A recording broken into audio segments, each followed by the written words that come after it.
show you some stuff. Yeah. Also, show me some Halloween stuff. This is Felicitation Book Club. Welcome, everybody. We're going to be doing some visual touring because we do this in video form as well. You can watch it on YouTube and on Twitch Live sometimes. But for now, we are going to talk about Halloween decorations and then get into this month's book. That is very cute. This is for scale. I have a normal size human head.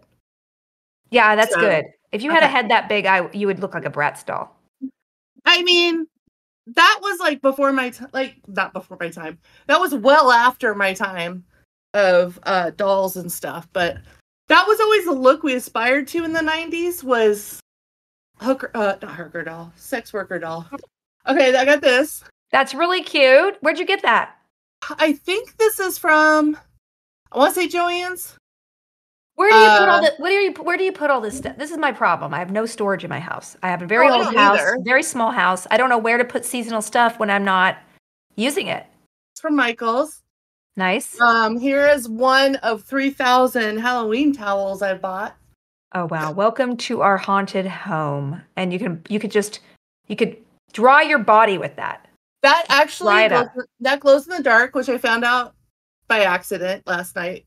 Here's the thing. I forget what I buy glows in the dark, and then when I turn off all the lights, I get startled by things I forgot. I got you for that. Well, I had a glow-in-the-dark skeleton. I have lots of skeletons. So I have, I think you can see 3 of them back there. Yeah. And then I have a medical skeleton right by my refrigerator. It's like a diet aid, I guess. That's very... Do you notice that I look like a pumpkin? I look like one of your... I'm wearing an orange wig and I'm wearing a sparkle shirt because... I love this. I love Disco Felicia. It's like raver... You are 90s raver Felicia. 90s raver Felicia. Well, before this, I was playing a little cyberpunk. They have a DLC out. I'm also celebrating the release of Third Eye, my Audible original podcast, teleplay audio for your TV, for your ears. That's Congratulations, by the way. That's huge. It is really big. I mean, I almost feel like it's anticlimactic in that I need to move on, and emotionally now I can move on. It's out in the world. But I spent so long on it that it feels like, oh, it's out. What do I do with my life now? So I'm giving myself the weekend to have fun. And Monday, I'm going to start a new project because the best thing to do from transferring your postpartum project depression is to just start something new. Don't you find that, Bonnie? Yes. I mean, here's the thing. I forget when I do stuff. And so when people start, unless it's like a podcast, which is a bit more immediate, like this, I won't forget this because it'll go live. It's live now, but then I'll be on YouTube and I'll promote it on YouTube as well. Yeah. But when I'm like in a book or a cameo, like I'm in a documentary about the Star Wars holiday special called A Disturbance in the Force. That's cool. Yeah, I'm with actual celebrities. I still don't... I think they had me You're an actual celebrity, Bonnie, okay? Well, I worked at Lucasfilm for like 10 years, and I've always been pro Star Wars holiday special, which for those listening who don't know what that is, it's it was the Christmas special that on TV aired once. Took place between... It's amazing. If you haven't seen it, go to YouTube immediately. Well, it's from the 70s. So it's before Empire Strikes Back happened. And also in the 70s, there were variety shows. It is art. It is art. Standard. Yeah, which were standard. But then they did a one for the holidays. They did one for Star Wars to introduce Chewbacca's family. There's, I think, not 30 minutes, like 15. The first 15 minutes is just Wookiees talking with no subtitles. This is true, y'all. Anyway, my point is we had a screening at South by Southwest, I think. It's something else. It is something else. And I was just like, what? Yeah. You create the biggest IP in existence, and this is your next move. This is your second move. I mean, and here's the thing. If I ever was in a room, or most of the time it was like a Robot Chicken skit where I was like in an elevator alone with George Lucas, and technically we weren't supposed to engage a conversation. That's weird. I was like, hey, you only live once. So I was like, it's a holiday special. And you could just see the look on his face. He was like, why do we hire you? So I just didn't ask him much about it, but I think he's just embarrassed by it. But I also think so much time's passed. He's got other things to care about. He's got a lot going on. Okay, that guy. Yeah. Well, anyway, I'm in it, and Mark Hamill's makeup is beautiful. One of our chat people says. Right, and that was one of the questions, because the big conspiracy theory is he had broken his nose in a car accident right before, and people thought the makeup was to cover up scars. And what it is it's Broadway makeup. It's musical makeup. It's stage makeup. It's the people who were in charge of the special were like Broadway people and musical people, and they don't really. And back then they pancaked. They use a thing called pancake. And they put pancake. That's what it's called. Literal pancake makeup. Yeah. Yeah. So anyway, I forgot about it, and then found. I guess it's called Footage Fest. Happened in San Francisco or in LA, and it was like where they were airing. They were screening the first version. I think the second version we're having a bigger premiere at Chinese Theater, but it was. I forgot I was in it, and then the producer's like, "Hey, do you live in North Hollywood near this theater?" It was like 5 blocks away from my house, so I was like, I guess I gotta go. Yeah, and then I hadn't seen it yet, so I didn't know how much I was in it, because there's like, there's people in it like Seth Green and all these comedians that are famous and blah blah blah. And I'm in it for like, I don't know, I'm in it more, I think, in the second version, I guess, but I had not seen it, and I have lost weight since I have done this. And I think you look amazing right now. Your hair is longer than I've ever seen it, and you look at this gray. I love it though. After reading this book series, which I promise we will talk about, called Becoming Crone. That is that was our September pick for the which, by the way, look at this woman in her in her 60s and beautiful gray hair. There's nothing better than thick gray hair on a lady. I was like, you know what? I mean, I still have some purple. I still like at the ends, whatever. But I was like, I need to like maybe not gracefully, sort of get into my gray. So, and I did that during COVID, and it freaked me out because I mean, we all didn't have access to hairdressers. Yeah. And no, my hair grew to lengths that I'd never seen before. It was very cool. My hair was really thick. That's why my hair is so thin right now. I'm about to go to a hair doctor. I've been taking hair vitamins for 6 months, not working. So I think I have a thyroid issue. So I am not going to be a jerky LA person. I'm going to be your transparent friend who's been friends with you for many, many years and tell you a lot of this length is extensions. So I know. Well, most people do wear extensions. I wear extensions sometimes. You guys, if you look at my Instagram, my hair goes ups and down. I do sew in. Like it's old fashioned. Oh, you do? Oh, I can't do that. I've never done permanent because my hair is so thin. All the hairdressers I've met said don't get the permanent. Although I did find somebody in town who does it really well for thin hair. So next year, if I start acting and I can pay for it, I might start doing it just so it's just easier on me. But at the end of the day, I have to honor my scalp, and I have a thin, nasty little scalp. Well, I mean, my hair's super, super, super thin. And my hairdresser at Alchemy Beauty in Burbank, she's been doing my hair for ages. She does the hair of I had no idea you had extensions. I had no idea about it. It looks amazing on you. Yeah, and it's also sewn in, which is kind of old school, but that's what I'm used to having. When I was a go-go dancer, I had them sewn in. So I just, anyway, my long story there is I forgot I was in this documentary, saw myself on a big screen in full weight, and I'm not fat shaming myself. I just wasn't prepared. And I was also like, wow, they did me no favors with those camera angles. So I'm just like, and also I'm one of two women. There's nothing worse than seeing, like I did an episode of TV. I can't talk about TV because I'm still on strike. Oh, right. I'm hoping that by next week we're resolving that. But I did an episode of TV at the end of last year. And I will say that I've lost about 12 pounds in the last 8 weeks, which is not good. It's way too fast. But I just went on a diet to help my stomach because I was having so many stomach and intestinal pooping problems.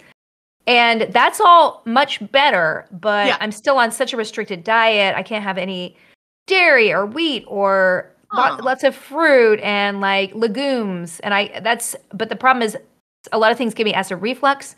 So like it's a very small list of things I can eat. So I got to go back. I'm going back to the doctor, and I'm going to try to figure out how to make it a little bit easier. I am not a doctor, nor do I play one on television or movies, but I will tell you, I was on metformin for a while, which is supposed to help with insulin resistance and blood sugar levels. And also I can't do fad diets anymore. I've been doing fad diets since fad diets are not good. Since I was 10. So like I've had eating disorder issues my whole life. So my doctor was like, well, I think maybe let's try, GLP-1, which is, the Wegovy Ozempic thing. But I do straight up just that, and I'm paying it out of pocket because my insurance company doesn't believe I need it when I do need it. It's one of those things too in America where you're like, okay, am I working towards rent or healthcare? Yeah. What am I doing this month? Yeah. And I have lost weight, but I think a lot of the weight loss has to do with me not eating as much. So I don't restrict. I just don't eat a ton anymore because I had a binge eating disorder during COVID. It was just a lot. So I've just been, and also I'm finally in therapy after all these years. Yeah. And let me tell you, therapy, it's a wonderful thing. And now I realize a lot of my issues with food are I have body dysmorphia, thanks to ballet.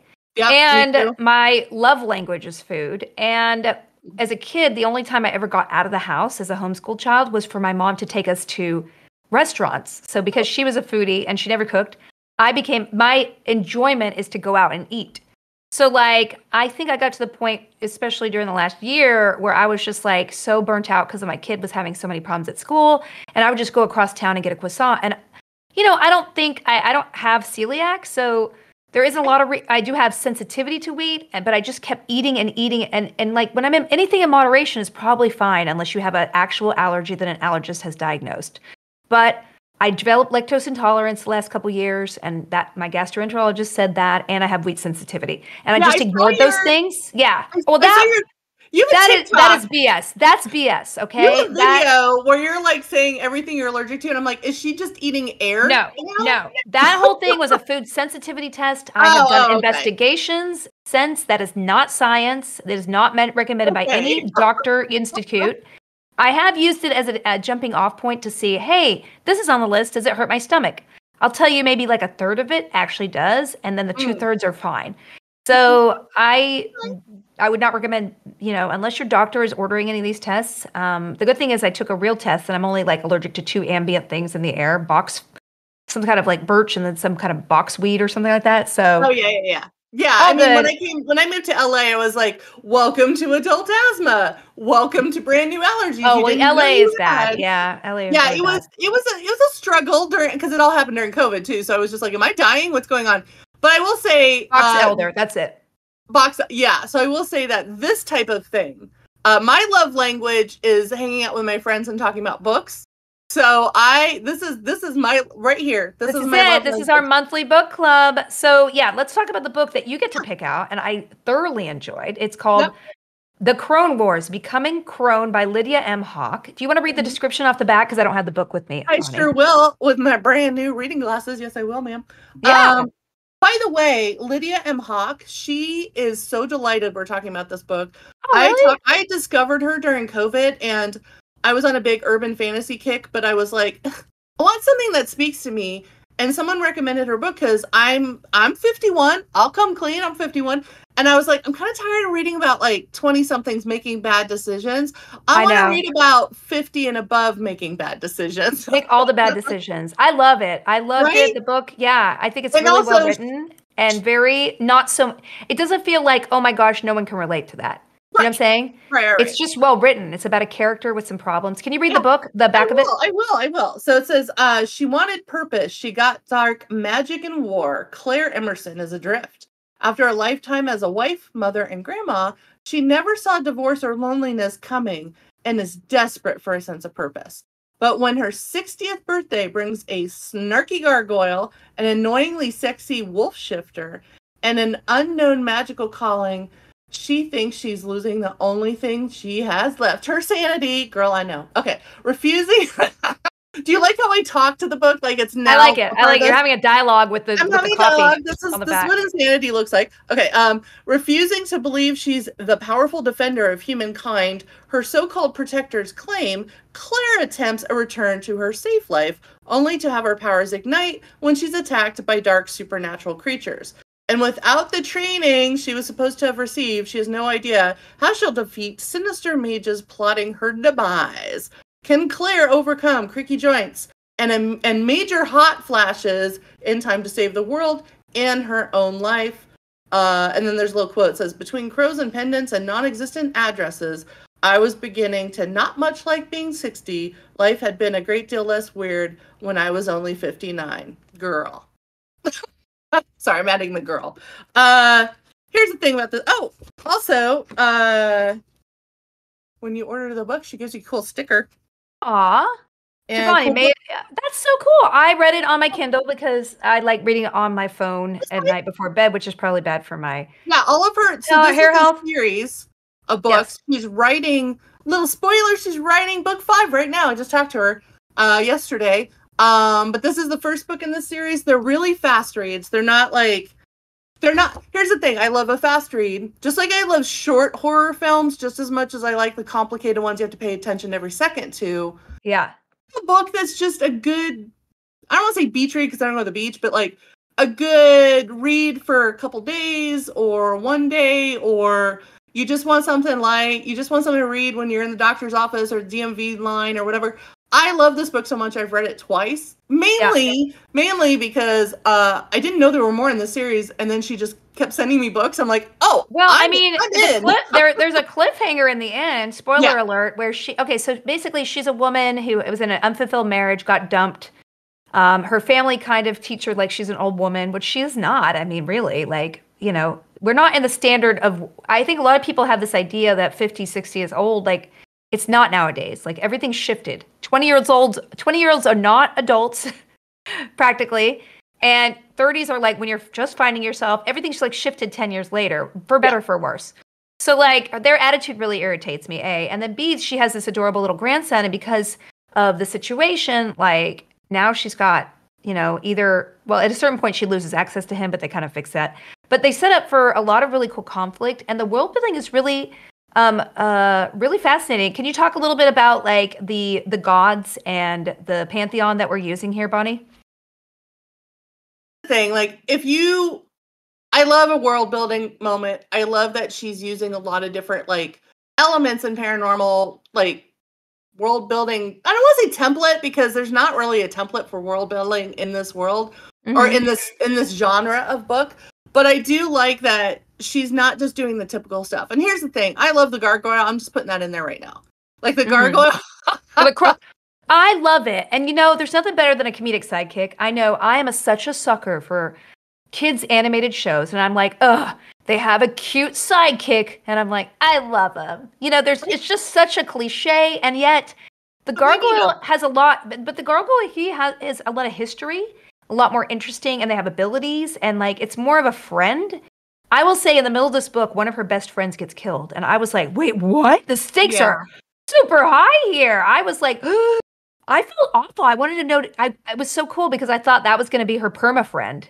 And like to lose that friend so early was just wild. Yeah, but also I think, and I don't want to get too morbid about it, but when you reach a certain age, and so I'm 51, like I said, and I'm starting to notice people I care about dying. And it's not necessarily COVID, right? Like it's old age dumb stuff that you don't think about. Like you don't think about aneurysms. You don't think about heart attacks. You don't think about stroke. You don't think about drinking your whole life and then having it come to basically kill you off early because your liver's not working anymore. The spoiler alert, when you get older, all of this starts breaking down. So, it doesn't go well for you, okay? I'm not there yet. I'm like 10 years younger than you, maybe less. But I will say that I have noticed my body is not springing back. My hair, my hair's thinning. My skin is like, well, that's not as firm as it used to be. It's really hard to get in shape. When I eat something, it's especially when I went crazy. I went to Greece and then I just went, like, let's eat it all. Like I was very, very. It's fine. Like let's vacation rules. Let's also love our bodies, whatever they was. I personally was not feeling like myself. I feel much more like in my own body now because I don't know. I just feel a lot more body confident. I was at this Monster High event the other day, and one of the actors who was she's a resident, a doctor She plays the Yeti character, and she's actually a doctor in a hospital. Love and it. She just happens to do voiceover on the side. And she's like, yeah, I just don't have my I don't have lead character energy, but I'm really working on it. And that is my new mantra. 2024 is my year of lead character energy. And I've been doing a lot of work the last couple months to get that.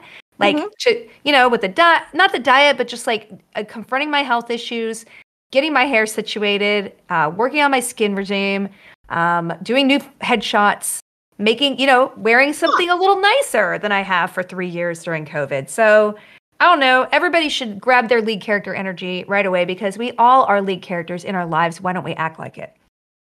I think, it's funny because like Rocket. I love this book because it shows you could be of a certain age and still have to learn a lot. And especially about yourself, especially about the world. And I think sometimes people think, oh, when you're, 50 or even, well, I don't want to say 40, but like 50, 60, you have life figured out. No. Another spoiler alert. I can tell you that right now, y'all. You think you're old. You're the same brain, just in an older body. I promise you. It's the same. Nobody gets, 80-year-olds, they're like, yeah, my body sucks, but they're feeling in their mind exactly like they were in their 20. And so age is so randomly arbitrary. And as long as you believe inside that you're young, you're going to carry yourself like you're young. Yeah, your body might not look young, but your attitude on life, you should not buy into the idea that you don't have so much ahead of you because you have as much ahead of you as you want to shove into the remaining parts of your life. You need reminders because like I follow a bunch of people on Instagram who are goth and over 50 who still are like living the goth life, who are still like, this is not embarrassing for me, this is just me. And I think sometimes you need reminders. I do know that the older I got, the less confident I got. So 16-year-old goth me would be so pissed off at 51-year-old me because it's, it took me so long to realize you can just be you. You don't have to be all these different people to suit everybody else's needs, wants, desires, whatever. And this book was also one of those things where I'm like, okay, she thought this is it. This sucks. I'm 60. Everyone thinks I'm irrelevant. Everyone's erased me. And I know you and I have talked about age in the entertainment industry, especially I've been applying for jobs since Hunt a Killer Games laid me off right before Christmas last year. I'm like, oh, well, I'm a games writer, so I should be able to find it. Let me tell you, video game, sexism's already there at the companies, but ageism is so much worse. Ageism is really bad. It's really, really bad. Worse. And when you deal with ageism, and I honestly, this is new for me, because I was like, usually people, I get, have to deal with sexism, or maybe some homophobia that's like kind of behind the scenes, but for the most part, now it's all sexism. Now it's like, you're too old, you won't understand the culture. Even when I started at Hunt a Killer, which I got the job rather quickly, and was one of their was a lead writer, was one of the lead narrative writers. I remember that I had a quick conversation with the person who hired me, who was my supervisor, and he said, just so you know, you're working with a lot of Gen Zers and millennials. They're not like Gen X, so you might want to, think about how you talk to them, think about how, and I was like, how old do you think I'm like Grandpa Simpson, shaking my fist at the world? Like how, and it was just one of those eye-opening, and I will tell you, it was a weird experience, because when you work in entertainment, and the people are younger than you, you sometimes have to be like, oh yeah, millennials see the world different. A lot of them see the world different, a lot of Gen Z stuff. But when I read this book, I was like, yeah, but when are they going to celebrate us? Like, when are they going to be like, hey, never. There are societies, I think, like there are some societies in this world that may honor like experience, but for sure, our culture does not. It doesn't. Especially for women, you're not even supposed to have a wrinkle on your face. And but then if you get too much work done, you get made fun of, right? There's no winning for women when basically society is like, cling to the youth that you have, because that's all your relevance is your outer appearance, because we're in a patriarchal society, and really our sexual attractiveness to a male gaze is really what our worth is. And that's such BS, because it throws women out after a certain age, 100%. Like, and that's why Hollywood, like, that's why I quit acting for several years, because I'm like, I don't think there's any roles out there for me, because I'm either auditioning for a mom or a secretary. And I'm like, I've been here a long time. I'm going to go back into the breach, but I'm going to be super ruthless. Like, and I'm going to keep creating stuff for myself, even if it's a little scale. And isn't that how the Guild happened? Because you were getting so many no's that you're like, fuck it, I'm going to do it myself. And that's what Third Eye is. Third Eye was a TV show, and it got turned down. I got to tell you, the looks on the executives' faces when I pitched the show were so insulting. Are you serious? What They looked like I pooped on a table when I said there's a vampire character. But this was in 2015, and most of those people don't work now. They're all Which is funny executives because out of the business. I just got told by an executive that vampires are coming back now, and because I'm pitching stuff a lot as a writer, but also I'm pre-WGA, so I'm not even cool enough to get in the Writers Guild because I don't have enough credits that are You'll get there. You'll get there. It's hard to get in that guild. Yeah. Like, also, it's just like it doesn't matter. I'm an author, so I'm just gonna write books and comics, and then eventually adapt them from film and TV or for audio. Or the best thing you can do is radio. Create your own stuff because then you have control. Yeah, over and that's it, you why know? I like. Again, that's why I like this book because I don't think a lot of people. And also, just some backstory on this: the author, she pitched it.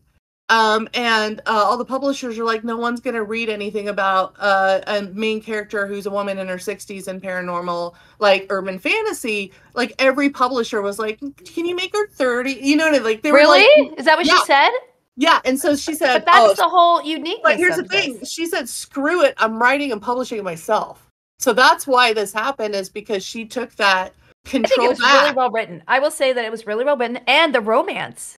The sort of tentacles of it. I was like, oh, I like it. I was like, also, I want this to happen. Also, think about how many books you read or how many movies you see. Like, okay, so no shade to Kevin Bacon, but I did watch that horror film recently that came out ages ago where it's that house where him and Amanda, what's her last name? Seyfried. Amanda Seyfried's his wife.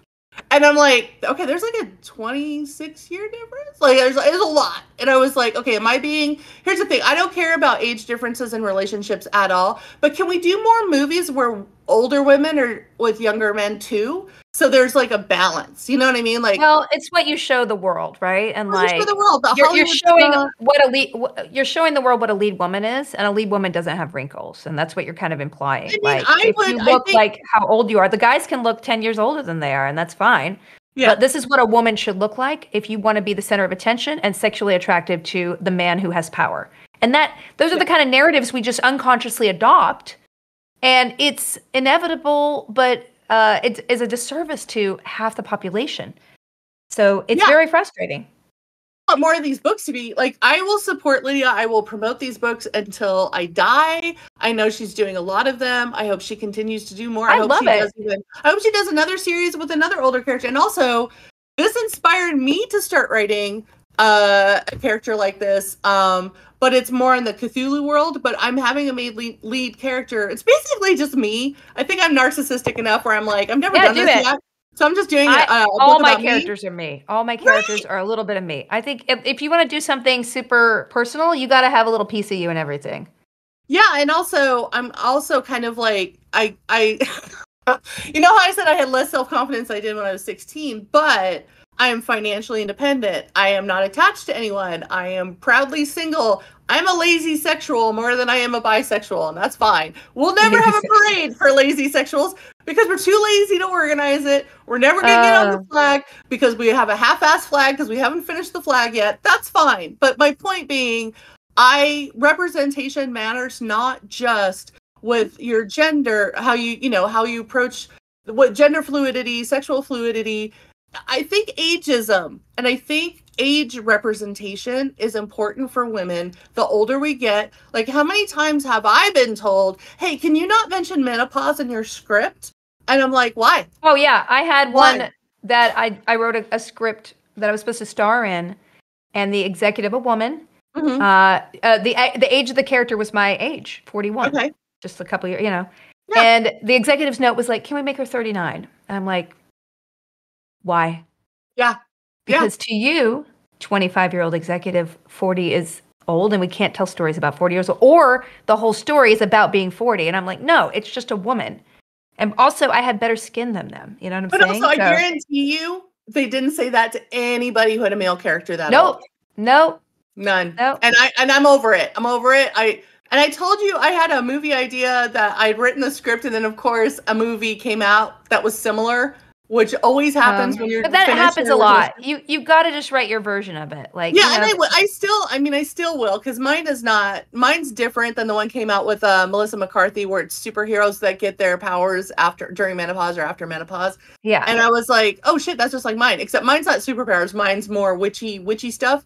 But I kind of like this book. And when I was reading this book, I was like, oh God. Because when you write something that's from your heart, that's not an existing franchise, IP, whatever, I had an agent and a professor in creative writing once tell me, it's not about who writes it, whose ideas it is first. It's who gets it published first. Yeah. But also, when you put a creative idea out into the universe, whether you're talking about it, thinking about it, writing it, it's out there. So other people might get it in their brain too, like a hive mind.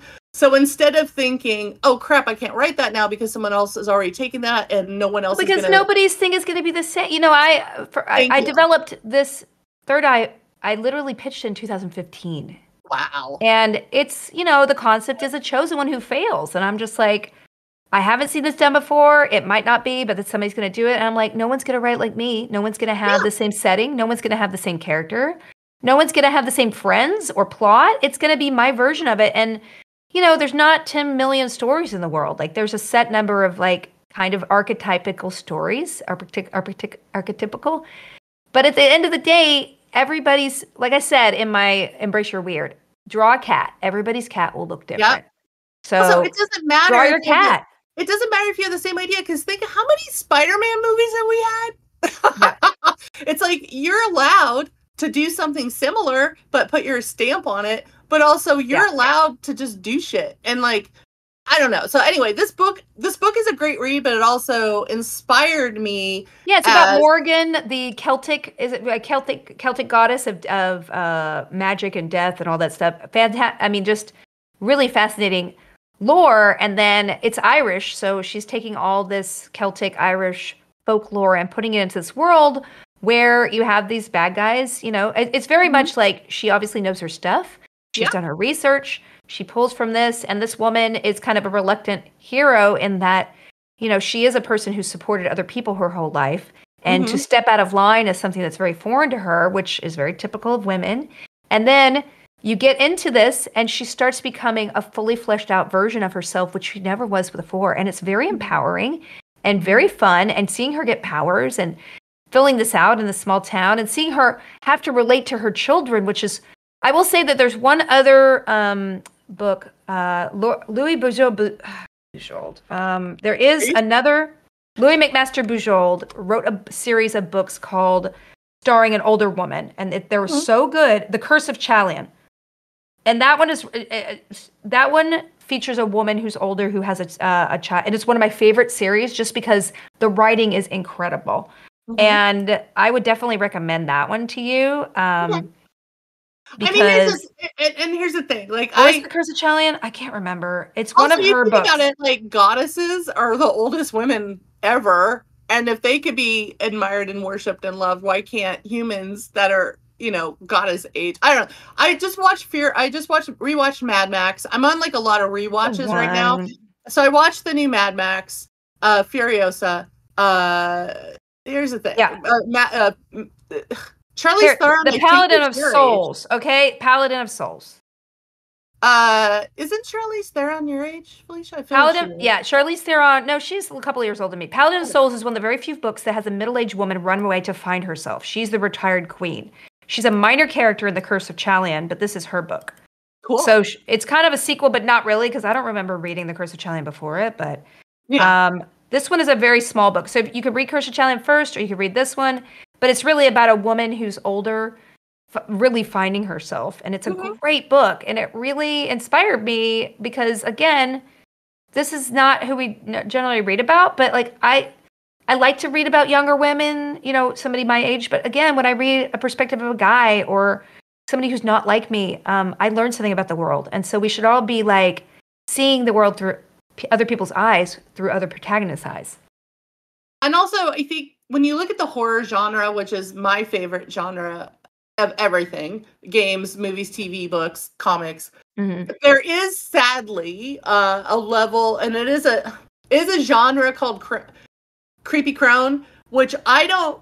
I mean, I think some of these movies are good at it, and not being like, ooh, old people scary, because we don't want to like.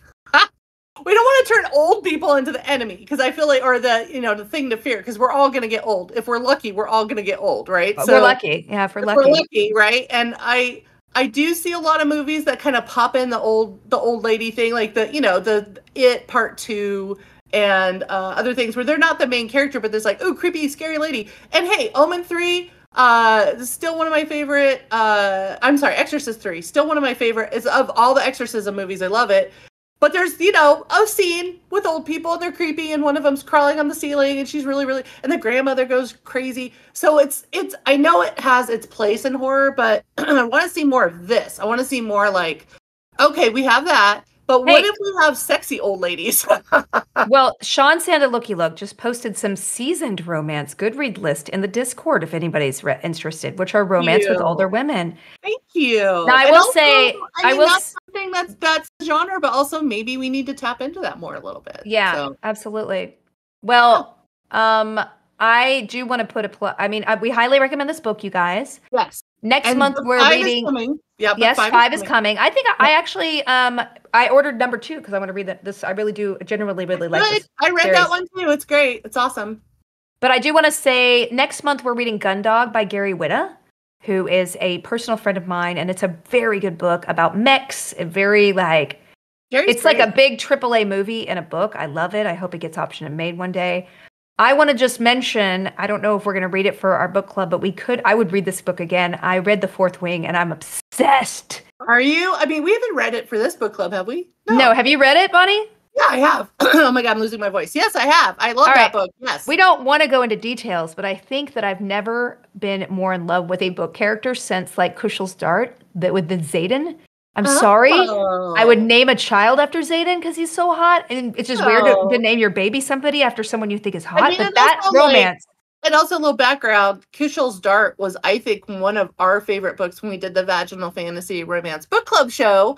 Oh, yeah. Which is still on YouTube. You can go watch it on Felicia's channel. Well, I will tell you that the book with Jocelyn's point of view, I still have not read it because I forgot about it. And I just was cleaning next to my bed and I was like, why have you not read this? So that's like my next read for, other than Gundog next month. Good. So, also, Scalzi's new book, was it Starter Villain or whatever? Yes. I just bought it, so I'm like, I'm gonna pre-read it, but I think that could be a fun book to read too. Here's the thing, we have so many, Felicia and I are very blessed to have a friend circle full of freaking talented authors. Yes. So like anytime they have a new book that comes out or anytime, we're like, oh, what to read next? And I know I think it's a form of nepotism because I always try to support my friends and promote them and signal boost whatever they're doing. I do too. I always like to help people out. Yeah, and I mean, and also I have a writers group where it's primarily UK writers, but they write the stuff we read. So I think if you stick with us and stick with this show, you're going to get a lot of good reading recommendations. Yeah, and also Clea's Mill just reminded me it's our 2-year anniversary of doing the Felicitations Book Club. And I will say, awesome. I started this book club because it was part of a failed crypto thing that I tried to do honorably. I had a lot of money stolen from me in a way yeah, it's fine. It is what it is. And thank goodness we did a lot of content together over the year and a half that it existed. So the fans got their money worth. I got fleeced, but I deserved it for even thinking that I was naive enough to think that maybe I could do something honorable in crypto. I didn't. I got what I deserved, but this is the remnant of that.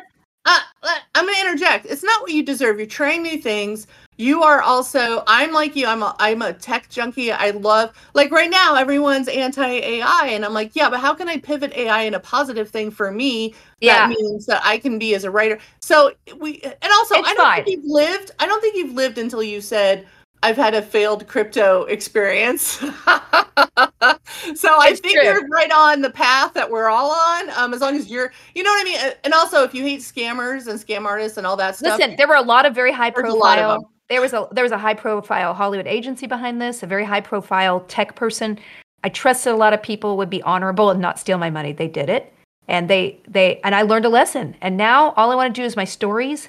I don't need to prove myself, but also we get to keep this book club going, and I really appreciate that. So thank you, Bonnie, for being here. I do believe all the audio versions of our book club at the beginning of this, before we were doing video of this, is on your Felicitations website. Felicitations, yep. Am I saying it wrong? Felicitations. Okay, cool. I'm doing that thing where I think in my head I'm saying it right. It's like audio dyslexia. Like, I don't know what I'm saying off the top. Rocket Soup in chat, who are listening to this live record podcast, says we kept the book club in the divorce. Yes, we did. Also, I think someone just said, I can't read the comments go by so fast. I love it.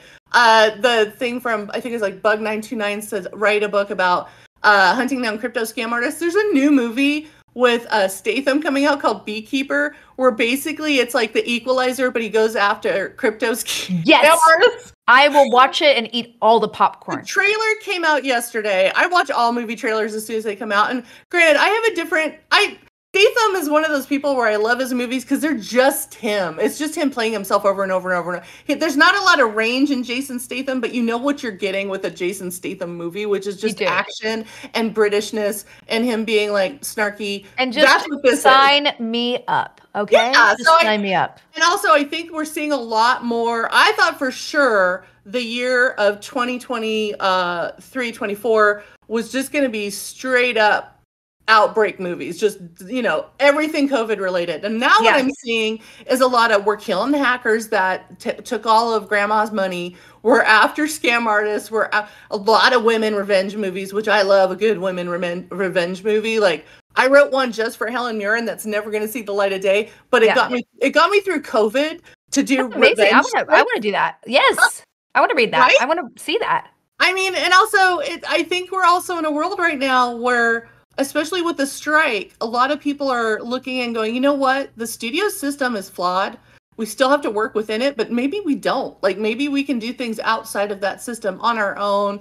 And again, this book that we just read, perfect example of she couldn't get publishers to okay a 60-year-old woman main character. So she's like, I'm doing this myself because this is awesome. And she's getting a lot of accolades for this book, a lot of great reviews. So if anything this book club does, we hope to encourage you to go out of your way to read different things you may not know about, but also inspire you to do shit that's creative and makes you happy. And don't wait. And something famously you've said, don't wait for permission. Just do it.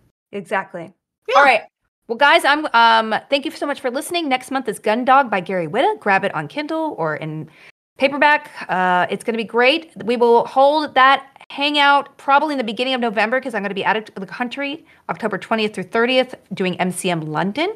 Ooh. So please just follow my Discord to see when this is, and I will upload it to the podcast feed when I get a chance. And that'll be it. Okay. Thanks a lot. I'll see you in a bit. I will be, you guys who are in the audience watching, I will be back in 5 minutes. I got to go pee-pee. And then I'll be hanging out with Adam doing Fortnite. So if you guys want to join our game and play Wordle with us and all that stuff, let me know. Yeah, okay? And also you can find me on social. I'm on all the socials as Bonnie Girl, which is just BONNIEGRRL. And I have an upcoming show that I do called The Night Shift, which is a monthly horror film review show I do with two other women, former adult star Jenna Hayes and rock star Renee Ruin. And we're going to be discussing Infinity Pool. So if you're interested in that body horror film, that I think it's on Hulu, it's streaming everywhere. That I believe we'll be doing that October 7th, which is, tomorrow or Saturday. Yeah. So anyway, we're doing that. So, but you can find me on socials and also find this author. She's on social. Talk to her. Tell her how great this book is because she's amazing and she loves talking to fans. So if you like this book or have any questions for her, find her on social. She'd love to talk to you. Okay, I gotta go pee. Bye, everybody. Bye.